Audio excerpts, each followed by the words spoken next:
La criminologie est la science qui étudie les caractéristiques, les processus et les causes du phénomène criminel. Elle fait appel à de nombreuses disciplines, allant de la psychologie au droit, en passant par la sociologie ou l'économie.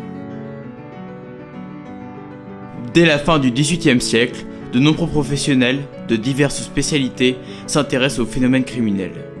On retrouve notamment le droit, la médecine ou encore la psychologie. C'est la réunion de toutes ces sciences que l'on appellera plus tard la criminologie. César Beccaria, né le 15 mars 1738 en Italie, est le principal précurseur de la criminologie. Il fut le premier à s'opposer à la peine de mort en argumentant. Il me paraît absurde que les lois, qui sont l'expression de la volonté publique, qui détestent et punissent l'homicide, en commettent un elles-mêmes, et que pour éloigner les citoyens de l'assassinat, elles ordonnent un assassinat public. Ce n'est pas le spectacle terrible mais passager de la mort d'un scélérat, mais le long et pénible exemple d'un homme privé de liberté qui, transformé en bête de somme, rétribue par son labeur la société qui l'a offensé. C'est plus d'un siècle plus tard que Gabriel Tarde reprendra son idée. Idée selon laquelle la criminalité d'un homme n'est pas héréditaire comme le pensera Lombroso, mais influencée par son milieu de vie. Le moyen le plus sûr, mais le plus difficile de prévenir les délits, est de perfectionner l'éducation. Au XIXe siècle, deux grandes théories se font face. Elles opposent César Lombroso et Gabriel Tarde. Selon César Lombroso, le comportement serait uniquement dicté par l'hérédité. Et Gabriel Tarde soutiendrait quant à lui une théorie basée sur le milieu. Nous allons nous pencher sur ces théories dans la suite de la vidéo. César Lombroso est considéré comme le père de la criminologie italienne. Il naquit en 1825 et mourut en 1909. Selon sa théorie, le libre arbitre n'a aucune place dans le comportement criminel.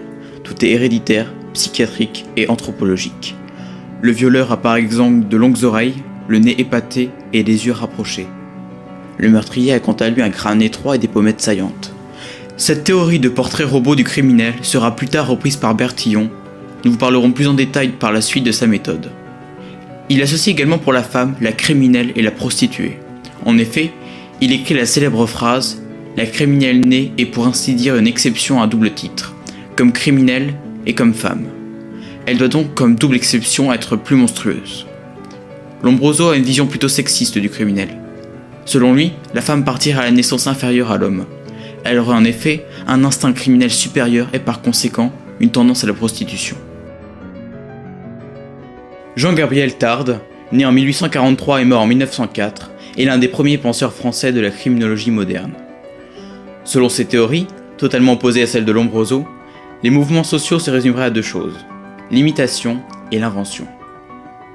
Chacun imite ce qu'il admire, ce qu'il juge bon et mélange ses sources d'inspiration afin de tenter d'affirmer sa propre personnalité. Nous serions aussi tout aussi influencés par des facteurs de milieu, tels que la classe sociale, les événements importants dans notre vie ou encore notre environnement. Le meurtre serait selon lui dicté par une pensée sociale. Nous pouvons par exemple être influencés par un article lu dans la presse qui citerait une situation similaire à la nôtre et dont la fin serait tragique. Nous imitons ce qui nous semble bon et juste. Selon Gabriel Tarde, des facteurs généraux peuvent aussi être pris en compte. Il remarque notamment qu'un passage brutal à la richesse peut, très souvent, mener au meurtre. Il se fit notamment connaître par son célèbre ouvrage, Les lois de l'imitation. Alphonse Bertillon est un pilier de la criminologie française. Il naquit en 1853 et mourut en 1914. Sa méthode reprend la théorie de Lombroso et l'applique. Il est l'inventeur de l'anthropométrie judiciaire ou système Bertillon. Cela consiste à faire un portrait robot du criminel selon plusieurs critères. D'abord, les mensurations physiques de l'individu, comme le nez, la taille, le poids, les mains ou encore les oreilles. Ensuite, on relève les stigmates physiques, les tatouages ou les grains de beauté. C'est ainsi que commença le fichage poussé des criminels de l'époque, sur lequel viendront plus tard s'ajouter les empreintes digitales. Ce système d'identification a très vite été adopté par toute l'Europe, puis par les États-Unis jusqu'en 1870. Les méthodes de Bertillon, qui rédige des ouvrages traduits dans de nombreuses langues, sont reprises et adaptées par toutes les polices du monde. Nous ne pouvions pas vous parler de la criminologie sans évoquer l'un des plus célèbres criminels du 19e. Jack l'Éventreur est un tueur en série qui vécut à Londres à la fin du 19e. Il assassina au moins 5 prostituées dans le quartier pauvre de Whitechapel. Ce n'est pas le nombre de victimes qui le rendit célèbre, mais l'incroyable mélange de sauvagerie et de précision dont il usait pour tuer ses victimes. Les prostituées étaient d'abord égorgées. Ensuite, l'assassin ouvrait l'abdomen de manière chirurgicale et retirait les viscères qu'il emportait ou disposait sur l'épaule du cadavre. De nombreuses théories furent avancées sur l'identité du tueur, mais aucune ne put être vérifiée. On accusa le chirurgien de la reine, Sir William Gull, qui aurait assassiné les dites prostituées pour protéger la réputation de la famille royale.